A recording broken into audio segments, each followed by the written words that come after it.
Bueno, comenzamos con la clase de profilaxis preexposición y posexposición.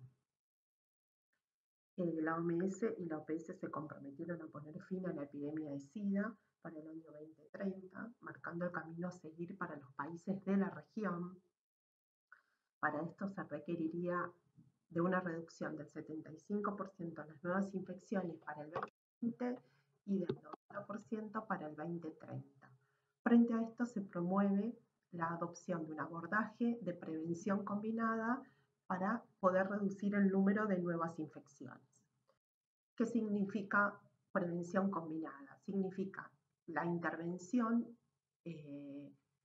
con respecto a la distribución de preservativos y lubricantes, al acceso a la prueba de VIH, a la disponibilidad de antirretrovirales para todas las personas que viven con HIV, a la prevención de la transmisión vertical, a la provisión de profilaxis preexposición y de posexposición, a la circuncisión masculina voluntaria, a la previsión de agujas y jeringas en el caso de uso de drogas, de usuaria de drogas, al asesoramiento para reducir el número de nuevas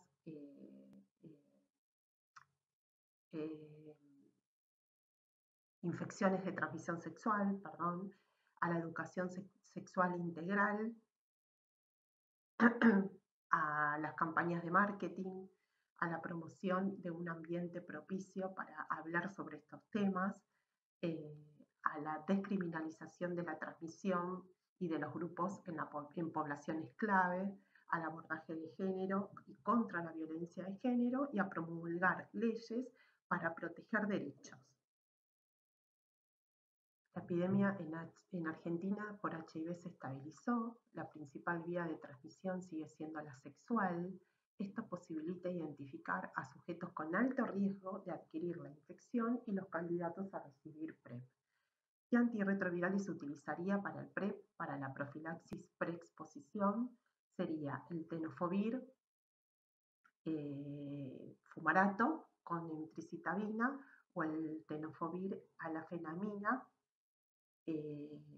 con emtricitabina. Esas son las drogas utilizadas para hacer PrEP y los ensayos clínicos han establecido que los grupos de riesgo en donde se evidenció efectividad y eficacia al recibir PrEP fueron las mujeres transgénero, los hombres que tienen sexo con hombres, población heterosexual y usuarios de drogas endovenosas. Estos resultados han generado su recomendación por múltiples organismos y entidades científicas.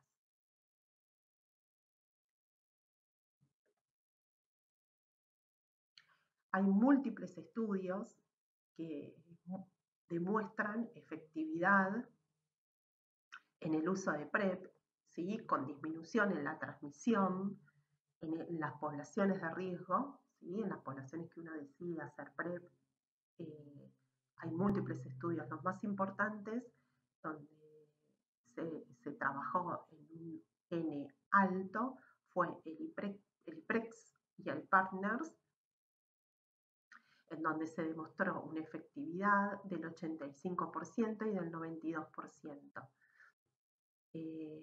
Trabajando en población de hombres que tienen sexo con hombres y parejas serodiscordantes y mujeres y hombres heterosexuales, o sea, una población bastante heterogénea. Después el estudio Van Gogh es un estudio en donde se trabajó en la población de usuarios de drogas endovenosas. El cabotegravir es una droga inyectable que todavía no está en Argentina, pero que fue aprobada para el uso de PrEP, ¿sí? La eficacia del PrEP en mujeres como profilaxis bioral, hay varios estudios que fueron en donde se analizó específicamente a las mujeres y la baja adherencia parece ser la causa del fracaso en estos estudios. Y la adherencia mejoraría en mujeres mayores de 50 años. Después el Van Gogh, como mencioné antes, mostró alto nivel de adherencia y la estrategia fue eficaz. El Van Gogh es el que fue utilizado en usuarios de drogas endovenosas. en relación a la herencia, se ha postulado que la misma podría tener mayor impacto sobre la eficacia del PrEP en las mujeres, dado que las concentraciones cérvico-vaginales del tenofovir son 100 veces menores que las rectales. O sea, por eso el impacto en mujeres es mayor. Luego hay muchos estudios hechos en mujeres con el PrEP, utilizando PrEP tópico, pero se ha visto que el PrEP tópico demostró baja efectividad, ¿sí? Así que no hay recomendaciones fuertes sobre el uso de PrEP a nivel tópico en mujeres. Con respecto a la seguridad, una revisión sistemática identificó los primeros estudios utilizando tenofovir FTC o tenofovir versus placebo, evaluando los efectos adversos. Se evaluó estudios en donde participaron una gran cantidad de número de pacientes, arriba de 15.000 pacientes, y la conclusión fue que el PrEP es seguro, que no genera impacto clínico evidenciado y evaluado con respecto a la incidencia de fracturas y a la generación de insuficiencia renal, y ha demostrado que es seguro durante la concepción, el embarazo y la lactancia, aún si se utiliza con anticonceptivos. Una preocupación que acompañó fue la posibilidad del desarrollo de mutaciones asociadas a la resistencia en personas que reciben estas drogas, el tenofovir solo o el tenofovir con entricitabina, y que adquieran la infección por HIV. Entonces, y se evidenció que la resistencia fue excepcional, ¿sí? O sea que no genera resistencia el uso de PrEP. La mayoría de las personas que desarrollaron resistencia estaban cursando una infección aguda por HIV cuando comenzaron a recibir PrEP. Esto es lo que se demostró. Hay un estudio que está vigente, que se llama HEMS, que está a cargo de la OMS, que lo que hace es monitorear la resistencia de usuarios de PrEP con diagnóstico de HIV. Este estudio HEMS participa 104.000 usuarios de PrEP, y lo que se demostró es que, lo que se está demostrando en realidad, porque es un estudio que todavía está en curso, el beneficio de PrEP supera el riesgo de la resistencia.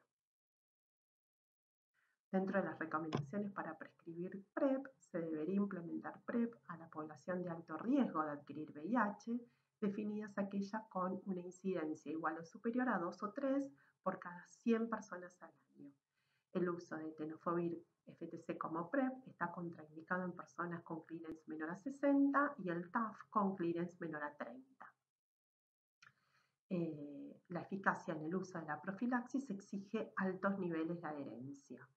Es intercambiable el uso de tenofovir entricitabina o tenofovir lamivudina según la OMS. Se estiman que 140.000 personas viven con HIV en Argentina, esto según el último boletín que es de diciembre del 2021, y la prevalencia de HIV es de un 34% en mujeres trans, 12 a 15% en hombres que tienen sexo con hombres y 2 a 5% en trabajadores sexuales. Este sería el grupo de riesgo en donde yo ofrecería PrEP con mayor hincapié. Los criterios no excluyentes de elegibilidad para indicar PrEP en hombres que tienen sexo con hombres o mujeres trans, basados en la evaluación del comportamiento. O sea que estos serían los puntos que yo tengo que tener en cuenta cuando evalúo a un paciente para ofrecerles PrEP. Como dice el título, no es excluyente, ¿sí? No es que tienen que estar sí o sí. Si el paciente a mí me consulta y me pide, está interesado en hacer PrEP, si no cumple con estos criterios, yo puedo indicárselo igualmente. Pero digamos que estos son puntos que son alertas que yo tengo que tener en cuenta para el ofrecimiento de PrEP. al menos un episodio de sexo anal sin uso de preservativo en los últimos 6 meses con una pareja sexual cuyo estado respecto a la infección por HIV es desconocido o es un HIV positivo sin antirretrovirales, al menos un episodio de ITS en los últimos 6 meses, puede ser gonococo, gonorrea, puede ser sífilis, puede ser clamidia, el uso de metanfetaminas o drogas de síntesis en los últimos 6 meses, el uso reiterado de profilaxis posexposición no ocupacional, trabajador sexual, número elevado de parejas sexuales, parejas serodiscordantes que no se encuentren bajo tratamiento con antirretrovirales o con supervisión virológica.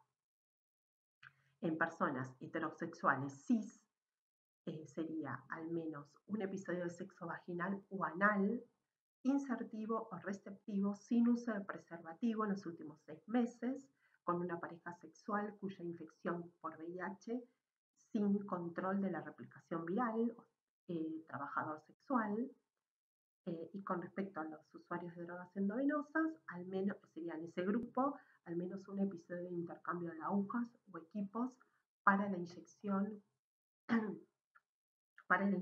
con un individuo cuyo estado respecto a la infección por VIH es desconocido o con un individuo que es HIV positivo sin control de la replicación viral. Dentro de las parejas serodiscordantes que desean concebir, usar PrEP en mujeres con pareja sexual HIV positiva cuando ésta no alcanzó la supresión virológica o ante el estado desconocido. Mujeres cursando embarazo o puerperio refieran actividad sexual sin uso de preservativo con pareja HIV positiva y viremia detectable o HIV desconocido. Estos serían criterios a tener en cuenta para ofrecer PrEP. Mujeres que desean concebir, se recomienda tenofovir FTC comenzando 20 días antes y hasta 20 días después del intento de la concepción. Estos son 2 puntos a tener en cuenta. El esquema sugerido en hombres y en mujeres es un comprimido de tenofovir en tricitabina o tenofovir 3TC, que es la lamivudina, una vez por día, comenzando 7 días antes de la exposición sexual y suspendiendo hasta 7 días después. Para hombres que tienen sexo con hombres exclusivamente, se puede usar la estrategia de demanda de doble dosis, estrategia a demanda, en donde la dosis sería una doble dosis 2 a 24 horas antes de la exposición de riesgo, seguido de un comprimido a las 24 horas y un comprimido 48 horas después de la exposición. Eso sería exclusivamente en hombres que tienen sexo con hombres. Esta estrategia se utiliza, es una estrategia, o sea, uno tiene que adecuar la estrategia dependiendo de cada paciente, ¿no? Esta estrategia se utilizó mucho tiempo y se utiliza en algunos lugares en las personas que planean ir a una fiesta determinado día, en donde van a utilizar drogas, donde no saben si se va a usar preservativo o no, porque la utilización de drogas puede hacer, digamos, alterar el estado de conciencia, entonces no está claro el uso del preservativo, entonces se planea ir a esa fiesta y entonces se puede usar la profilaxis a demanda. Y después el paciente, fuera del tiempo, fuera de ese día en particular, usa preservativo, se cuida y entonces digamos, el uso de la profilaxis preexposición sería puntualmente por esa fiesta, por ese día en donde va a haber un riesgo aumentado de adquirir el VIH. Pero por lo general se utiliza la profilaxis más utilizada, o sea, con respecto a tiempos, es el de una dosis diaria. Pero se puede adecuar a cada paciente, ¿no?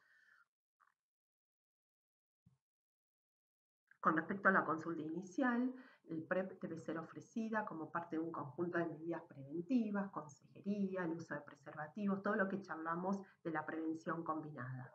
Discutir siempre la adherencia, ofrecer a las parejas sexuales de uso de usuarios de PrEP a concurrir a la consulta y ofrecer consejería en HIV y otras ITS.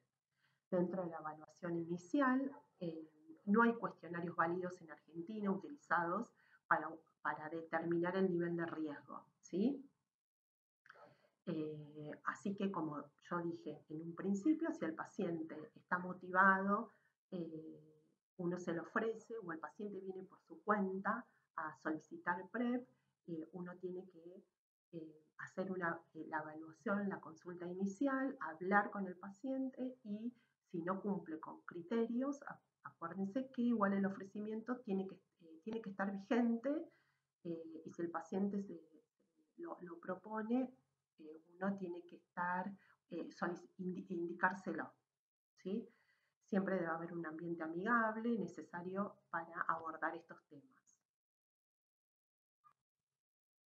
Evaluar siempre el nivel de comprensión del paciente con respecto al uso de PrEP, lo importante en la adherencia, explicar que no va a tener efectos sobre otras ITS,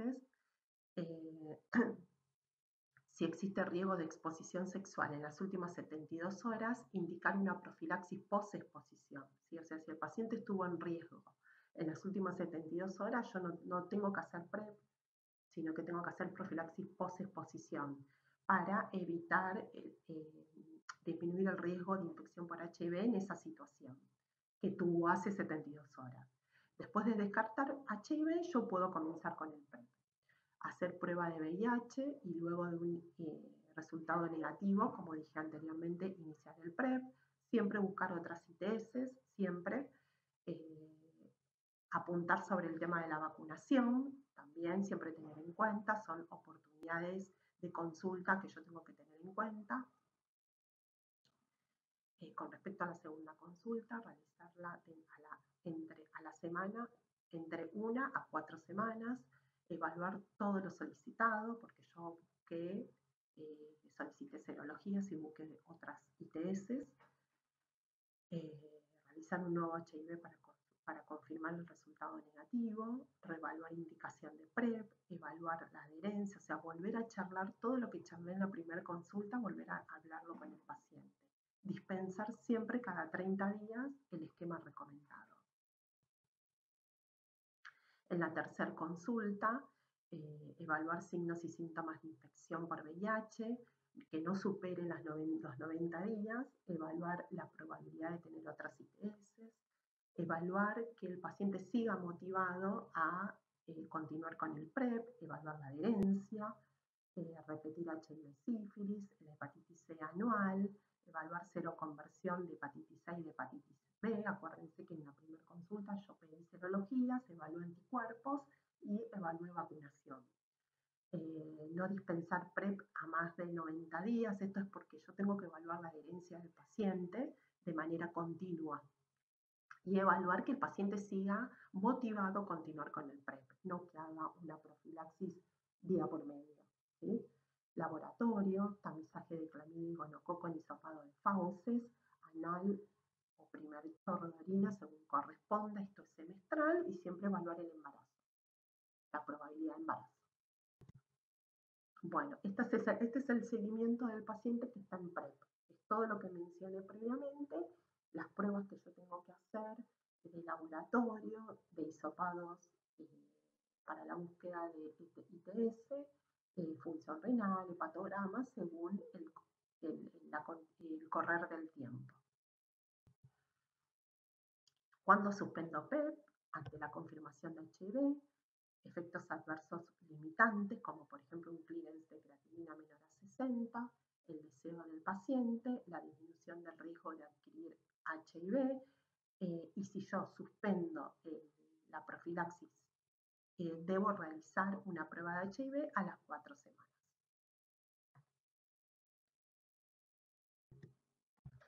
Bueno, muy bien, continuamos.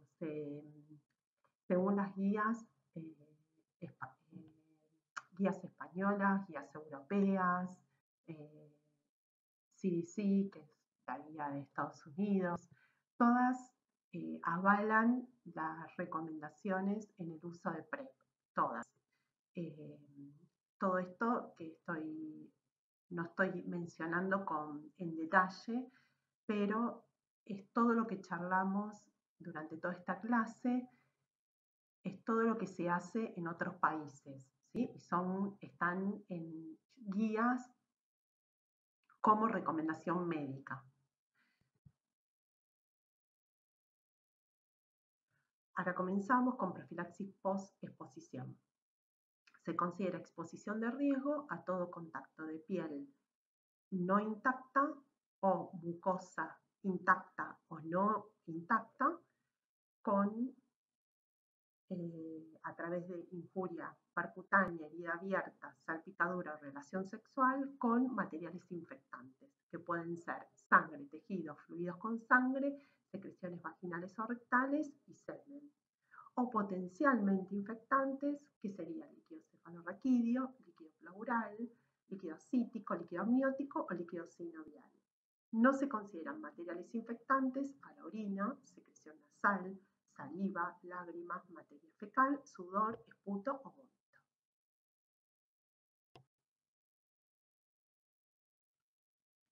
Las recomendaciones generales ante una exposición sería: si hay una lesión punzante o un corte, lavar suavemente la zona con agua y jabón. Suave, no friccionar y que no sea con alcohol, sino agua y jabón, un lavado suave. Salpicadura en la piel, secar suavemente con una toalla, no friccionar, ni usar desinfectantes. En el caso del ojo, lavar con abundante agua, solución fisiológica. En el caso de una salpicadura de ojo en el ojo con lentes de contacto, hacer un lavado primero con abundante agua y solución salina antes de retirar las lentes, ¿sí? No se retira el lente enseguida, sino primero se lava. Salpicaduras en la boca, escupir y enjuagar con agua o solución salina y repetir en varias oportunidades. No usar jabón ni desinfectante. Siempre tratar de estudiar a la fuente con una prueba rápida para VIH o un ELISA según disponibilidad. En nuestro hospital, en el Hospital Posada, se puede hacer el ELISA en el momento y a las 2 horas está el resultado. Y si no, si digamos, es un horario donde lo que sucede habitualmente, que si la persona se expone, se pincha, un enfermero, un médico, alguien de limpieza, si se pincha con una aguja y está la fuente disponible, o sea, si el paciente responsable si está el paciente donde yo utilicé esta aguja, le hago una prueba de VIH, un ELISA y a las 2 horas está el resultado. Si es un horario fuera del horario de laboratorio donde puede hacerse el ELISA, se comienza la profilaxis, se da para las primeras 24 o 48 horas y al otro día se hace el ELISA, o el lunes en caso de que sea fin de semana. Y siempre avisar a la RT, eso es muy importante. Siempre se comienza con una profilaxis que ya está disponible en la guardia del hospital y se avisa a la RT inmediatamente. Bueno, con respecto a la clasificación de riesgo e indicación de la profilaxis, según el tipo de exposición, tenemos que tener en cuenta cuando hay contacto con mucosa o piel lesionada, con volumen escaso o con tiempo corto, no está recomendada la profilaxis. Si la exposición es con gran volumen de sangre o tiempo prolongado, está recomendado. La exposición percutánea con aguja maciza o hueca está recomendada. La exposición sexual vaginal o anal, tanto receptiva como insertiva, está recomendada. La exposición vía sexual oral con eyaculación se considera y sin eyaculación no estaría recomendado. Con respecto a los usuarios de drogas endovenosas, el intercambio inmediato de aguja o jeringa está recomendado. El intercambio diferido de jeringa o cualquier producto que participe, digamos, en el manipuleo de las agujas o de las jeringas está recomendado. Y el intercambio de materiales como recipientes, aguas de enjuague, filtros, lo podría considerar si yo tengo la información, si hay un participante que tenga HIV, lo indico. Y si es desconocido, si yo no sé si hay alguna de las personas tiene o no VIH, indico la profilaxis. Tener en cuenta que la carga viral indetectable sostenida en al menos 6 meses y con buena adherencia al tratamiento antirretroviral no sería necesario hacer profilaxis en caso de que el riesgo sería por vía sexual, ¿sí?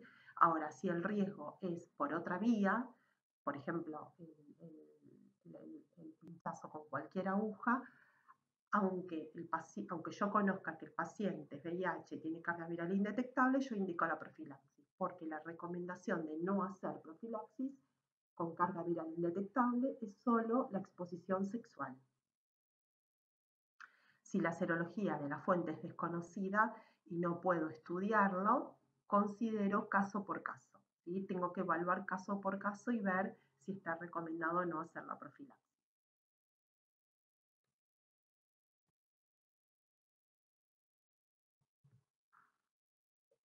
La profilaxis recomendada es iniciar dentro de las 2 horas y hasta un máximo de 72 horas desde que se dio la exposición sexual.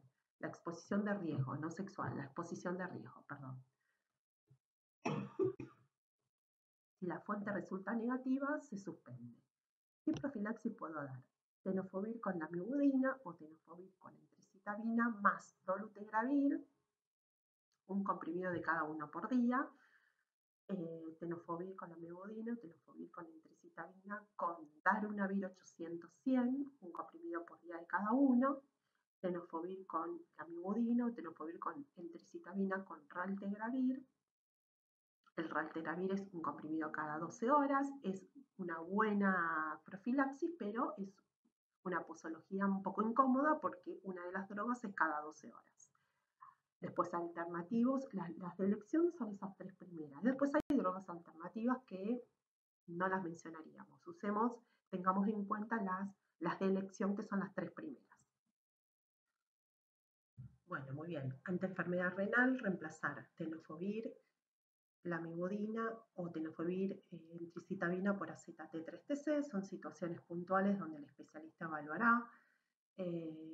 Siempre firmar consentimiento. La profilaxis se realiza por 4 semanas y no olvidar hacer profilaxis adicional contra tétanos, hepatitis B u otras ITS en caso de que sea necesario. ¿Cómo es el seguimiento? En la profilaxis posexposición, el día 0 hago serologías basales, un laboratorio de rutina basal, controlar a las 2 semanas de inicio de la profilaxis con hemograma, función renal y hepatograma.